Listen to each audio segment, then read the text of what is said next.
Hi guys, and welcome to my realistic guide for getting better at Tarkov. The theme here is on how to get better without being able to frag out your entire way through a match. You don't need to be the top 1% to be able to make your way through this game. Welcome to Tarkov.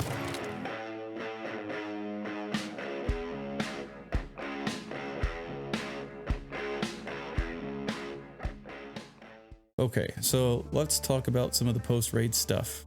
Let us clean up the inventory a little bit. What I want to do is move all the stuff that I intend on keeping to the bottom, and we're going to start using a little bit of condensing properties here.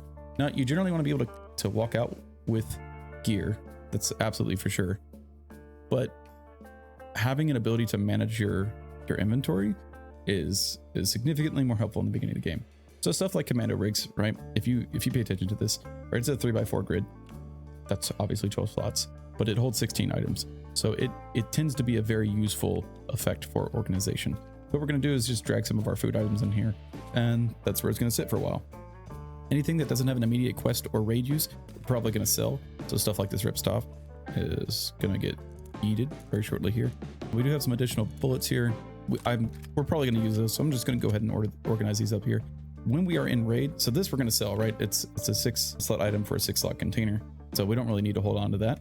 But if it's something that's larger than that, we're going to try and extract with it and then just place it in here. That's just going to be our goal for the beginning. Until we get kind of a little stockpile of inventory built up, and we're not going to get rid of our beginning stuff. But as soon as we start getting, AKs or, actual scav guns that are worth something, we'll consider getting rid of some of the starting equipment here. But just so that it's a little bit more organized and we can work with something here, we can do a little bit of condensing. And we're not going to use the whiskey or the hat, most likely, so we're going to go ahead and sell that. Got an M4 here, so let's just go ahead and place the M4 stuff down here. This is extra meds, so we're going to move our meds down here. And we can just actually do that. More meds, we can go down here. We got a little bit of extra food.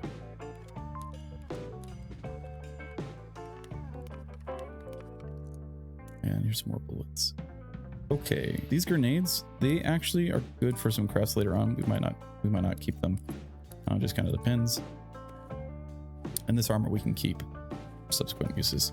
So until we get a few more rigs in here, this is kind of what it's going to look like for a little bit. Yeah, so we can work with that. Now, what do we have that we're taking out? This is a quest item, so we're going to want to keep that. And I'll put a link for you guys to pull open a list of quest items that are helpful to keep. You will find stuff all the time. You don't have to fret over every single little thing. There's some things in there that are like, gather 15 of these, so if you see them, you'll want to keep them. These weapon parts I know we'll need for something pretty soon, so we'll just hold on to it. But anything that you don't find, obviously you're not going to find things in the same route that I do, because it's all randomized. You will find it when you need it. This MP5, I'm not too crazy about holding on. Well, yeah, I doubt that we can actually get the magazines for it. So we're actually not going to hold on to this thing. We're going to go ahead and sell it. A little bit more money right now is helpful. We'll get into that in just a second. ESMs we'll need at some point, but not right now. The DVD drive is actually useful for a quest, or actually a barter for a quest. So we'll hold on to that. The key, we don't have the key, we'll hold on to it. We're going to need this drill here and not too long of a time. The wires are going to be good. Coring is good, but it's not right now. So in order to not get kind of bogged down, we're not going to hold on to it. Any insulating tape or duct tape, wires, light bulbs, bolts, nuts, and that like, and corrugated hoses are going to be huge. We're going to be turning those in for hideout upgrades pretty quickly here. So we are going to, in fact, I took a corrugated hose and it says rest base is ready. So we can go ahead and do that. This is an extra bit of ammo that's helpful. We might sell it, or if we find a gun that utilizes it, we can do that. It's a pretty good habit to leave like your secondary weapon slot open or pistol slot open, masks and stuff like that. So if you find extra in the match, you can just equip them, take them out, sell them. So not a tremendous amount to sell on the first one, but an amount. Let's go ahead and take care of that. General cadence, you're going to go to the therapist first. She's going to give you the best prices for what you want, and we'll talk about why you would do that. But right now, we're just looking for the most money for a buck. So if we look right here, right, this Helix is 9,000 rubles. You got a mechanic, he'll probably buy it, but he buys it for 1,000 rubles less. So we're less interested in that. Therapist is going to buy most of your barter items, your healing items, and all that kind of stuff. So just basically always start with her. Right, that's 88,000 just for that. Jaeger's also next, good stop next. If you have any melee items or healing items, he'll purchase those. But Mechanic's going to buy your guns and your gun parts and stuff. It's a little bit more complicated than that, but we're not interested in milking out every single little piece of it. So we're just going to go to the people that'll just immediately buy it. Now, anything clothing based or armor based, that kind of stuff, go ahead and go to Ragman. We'll sell that. We didn't die on this screen. We died on the first one. There is two options for dealing with death in the beginning. When you die, you will extract in the raid at a very low amount of HP. You have two options. You can use the therapist. There's a screen on the very end. We'll definitely be able to showcase that at some point, where she'll heal you for free up to level 5 or something like that. Or if you come out of raid, you can actually use your own healing supplies to recover some of that HP. It's up to you. If you don't have cash, I'd recommend that you use the therapist option because it's free. And then later on, it's slightly cheaper than healing outside of raid. But if you do have the cash, you can heal from your stuff in raid or in your storage. It actually gives you healing XP, which will help you level up faster in the beginning. Let's see, hydration energy. We kind of already went through that. The Flea Market. Okay, so let's talk about the Flea Market for a little bit. There'll be a different video on this, but at level 20, it's basically the auction system of the game. You can come here and purchase anything you want. So anything that's not found in raid that you need access to, or even things that you can craft in your hideout, which would then generate the items that you want, you can come to the Flea Market and buy. But you don't get access to that until level 20. So your primary goal in the beginning is to hit level 20. And you do that by completing quests. Now, completing quests does a number of things for you. It's a good version of getting a bunch of EXP. So if we complete this, we get 2,000 EXP, which is quite a bit in the beginning. And it unlocks the next quest. It also gives you favor. So if we look at the results of this, it gives us 0.03 therapist favor. There are 3 different requirements for leveling up your trader. An actual level requirement. So we're level 3 as of that last raid. We need to get to level 13 to have therapist level 2. We need 0.15 favor with her. So you get that by doing quests with them. There's some quests that will reduce favor with other merchants. So just be aware of that. And then you need to spend money with them. Now spending is a little bit weird. You just need to exchange money with them. Whether you sell them something or you buy something from them, it kind of all goes to the same place. So if I were to buy, for example, another hemostat, right? That would up. If I were to go then sell a hemostat to them, maybe that same one, because I don't have an extra one just lying around. You get the same effect here. All right, so that goes up. So once you hit all 3 of these, it unlocks the next trade slot, which goes up. There are 4 reputation levels currently for each of the traders. It's been that way for a little bit, but that's also subject to change in the future. Yeah, we kind of went over what you should keep now. What you're going to do is you're going to keep things that are going to directly benefit you.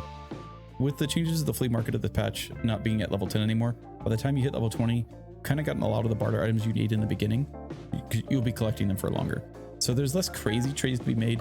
You can still have benefits. We'll go over those as we find them. Mostly, you're just looking to keep your storage relatively clean. It's going to get full really quick with all the stuff you have. So trying to keep your sanity around this stuff extends to your rig management. And then one of the best early game buys that you can have is on the screen right here. It's this Lucky Scav Junkbox.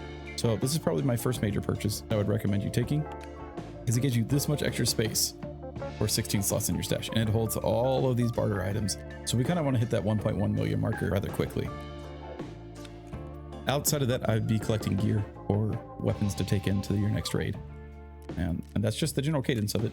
Let's go over here to the hideout. We have a duct tape, we have 10,000. That's really cheap. So we're going to go ahead and construct it. Now, you can go through all of these, and we'll definitely have a hideout video at some point to see what you need to collect in order to level up. And so that's, or to build it. So those will be the kind of items that we're looking for in our raids. Let's go. So there's a DVD player. There's 3 ES lamps. We actually sold 2 of them. I'm not too magnificently worried about getting this done right away, but we'll definitely keep 3. Illumination is the one major one that I would probably start immediately. You need light bulbs. You need 14 of them. That's a lot. So anytime you see a light bulb, you might consider putting it in your alpha rig or your alpha pouch for a while until you get this stuff completed. Let's see. We need 1 more each of these, and then we can buy the tool. What? So duct tape, nuts, bolts, corrugated hoses. Those are the things that you definitely want to hold on to. That's not till later, so we're not going to worry about that. That's not until after illumination. Illumination is one of the early locks in the game. That's why you want to find those light bulbs pretty quickly so that you can proceed on. I actually dropped the measuring tape. So we could have built this, but we don't have the measuring tape. This isn't going to be for until later. Nutrition unit, we can find these pretty early on, but we need to get generator done first. Med station, this is the important one. We found the pack or a pile of meds. Now all we need is the disposable syringe.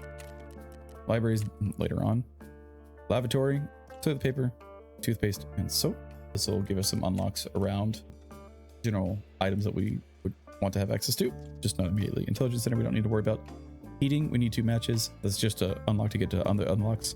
Spark plug is pretty helpful. We want to get this one done pretty early on, so which means we'll need to get security done as well, because we need this in order to make the items that we would from the other places. And that's going to wrap up the early hideout stuff. The very last thing to note, and I would highly recommend almost anyone doing, is starting backpack nest. So take your largest backpack rig that you have access to. Right now, all we have is day packs, right? So it's a 4x5 grid. And anytime you come across a backpack in raid, stack them, right? So if you're in raid and you find another backpack, now this is not a one size fits all. Some of the larger backpacks and some of the very special backpacks in the beginning, you're not allowed to stack stuff into. So if it says you can't put this backpack inside this container, that's what that means. But a good majority of them you can. So your goal will be to just collect these. When you come out of raid, you might have 3 or 4 of them, right? And it's going to make it a little bit wonky in raid because you're going to have to find a way to get the items that the future items that you're picking up into the backpack. But what that allows you to do is start a backpack collection. By the way, anytime you die, you can just come down here and grab one of these and go. These usually don't give you extra space, so you're not really benefiting by hiding items in here, especially if you need to access them often. You're going to be digging down through like 20 backpacks in order to get to, you know, an item. So that's not usually good use of space, but if you want to, you can store items in here, at least for a little bit, to give you some breathing room. So for example, I know that we might be holding on to this gas analyzer for a while, these weapon parts for a while, this hose for a while. You know, I'm just going to put these in, and then all my new backpacks I'm going to stack, or I'm going to put this in that backpack, right? This drill will hold on to for a while. I know we're going to have this key, you know, so we're just going to drag a few things in here and then call it good. And that is going to wrap up this video. We're basically going to do that on repeat for a little bit.